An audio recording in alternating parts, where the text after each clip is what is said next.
नमस्कार। आचार्य चाणक्य के विषय में आप लोगों ने बहुत सुना होगा, बहुत पढ़ा होगा। कभी-कभी हम कंफ्यूज हो जाते हैं कि आचार्य चाणक्य का नाम वास्तव में क्या था?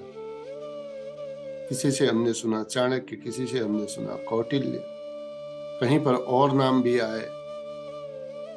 तो इन नामों को लेकर के जो दुविधा बनी रहती है, उसके बारे में मुझे अध्ययन करते-करते ये लगा कि कुछ इसके बारे में औरों को भी जानकारी देनी चाहिए। तो मैंने आज ये वीडियो आपके लिए बनाया है। आचार्य चाणक्य के कितने नाम थे, वो मैं आपको बताने की कोशिश करूँगा, प्रयास करूँगा। यदि अच्छा लगे तो इस चैनल को सब्सक्राइब कीजिएगा, कमेंट कीजिएगा और क्या विषय आप जानना चाहते हैं, ईमेल कीजिएगा। आपको कैसा लगा? यदि अच्छा लगा तो बहुत-बहुत धन्यवाद। यदि कुछ सुधार की आवश्यकता है तो वो भी बताइए। हमने आचार्य चाणक्य को सुना, पढ़ा और उनको अनुभव किया। आचार्य चाणक्य का जीवन त्याग, तपस्या, दूरदर्शिता, दृढ़ संकल्पता का एक अनूप उदाहरण है। जिसने क्या किया कि झोपड़ी में बैठ करके एक अनजान से युवक को राजमहल तक पहुंचा दिया। चाणक्य के व्यक्तित्व में कूटनीति की पराकाष्ठा थी। इसी प्रकार का नेतृत्व यदि देश में हो तो वो राष्ट्र, वो देश सबल, सक्षम और एक सूत्र में बद्ध रह करके प्रगति के पथ पर निरंतर बढ़ता जाता है। आर्यावर्त के अंतर्गत मगध राज्य था, जहां का शासन महापद्मनंद के हाथ में था। वहीं आचार्य चाणक्य रहते थे। तो उनका पुत्र जब उत्पन्न हुआ, स्वाभाविक रूप से पिता के नाम से जाना गया। चाणक्य का पुत्र चाणक्य। तो ये नाम तो सभी को मालूम है और प्रसिद्ध भी है। तो पहला नाम चाणक्य था, महर्षि चाणक्य का पुत्र होने के कारण से, और पिता का नाम चाणक्य था। तो दूसरा जो नाम रहा एक कौटिल्य। वो कौटिल्य नाम क्यों रहा? आचार्य चाणक्य को वृद्धावस्था में पुत्र रत्न की प्राप्ति हुई। कुल में वर्षों बाद कुल दीपक उत्पन्न हुआ।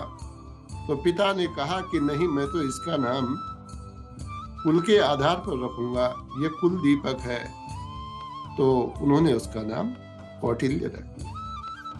उनके कुल का नाम, कोई कहते हैं उनका गोत्र का नाम कुटल था, किसी ने कहा कोटिल था। जो भी हो, कुटल व कोटिल ये अब इतिहास का विषय है। तो इन दोनों कुल के नाम के कारण से कौटिल्य उस बालक का नाम हो गया, और पुकारने वाला जो नाम था वो भी कौटिल्य रहा। चाणक्य तो बाद में चाणक्य के पुत्र के कारण से चाणक्य वो कहते ही थे।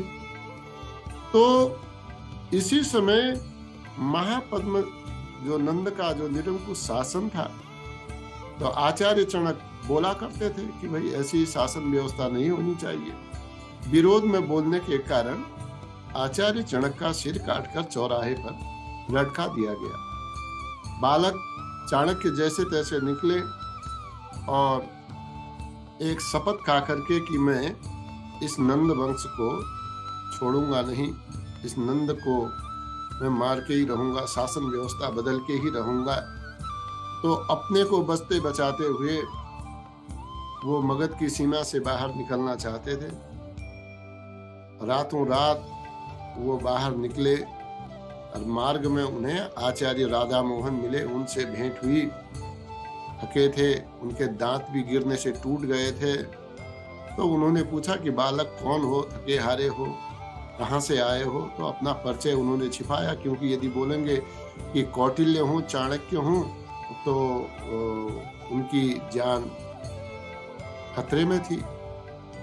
वो अपने को सुरक्षित रखना चाहते थे, क्योंकि उनका लक्ष्य अपने राज्य को समृद्ध बनाना था, समग्र राष्ट्र का निर्माण करना था।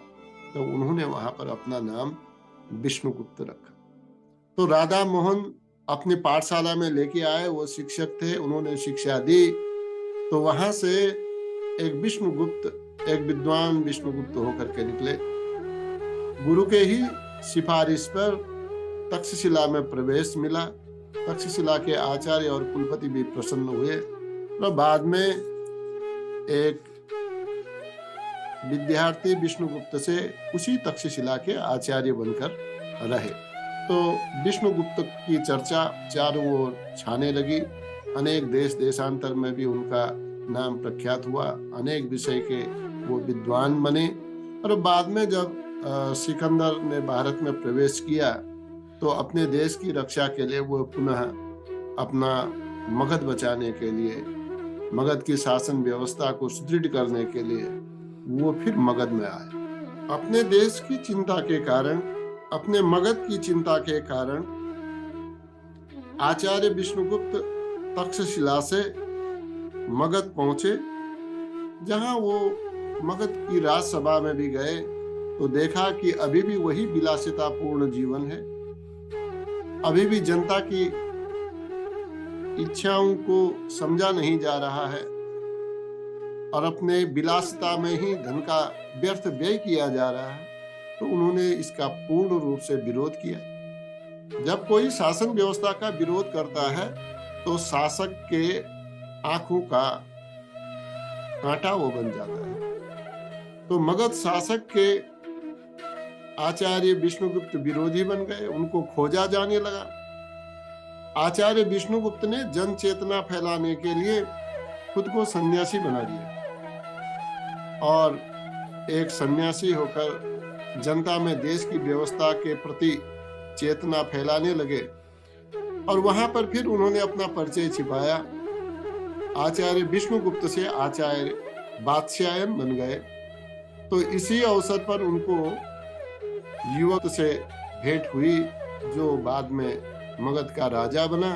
तो आज हमने 4 नामों के बारे में आपको बताया कि एक तो पहला चाणक्य, दूसरा कौटिल्य, तीसरा नाम विष्णुगुप्त, चौथा नाम आचार्य वात्स्यायन। ये चाणक्य के चारों नाम ये प्रसिद्ध रहे। इस बारे में आपको ये वीडियो कैसा लगा, आप जरूर अपनी प्रतिक्रिया दीजिएगा। ऐसे ही और जानकारी के साथ फिर मिलेंगे। नमस्ते।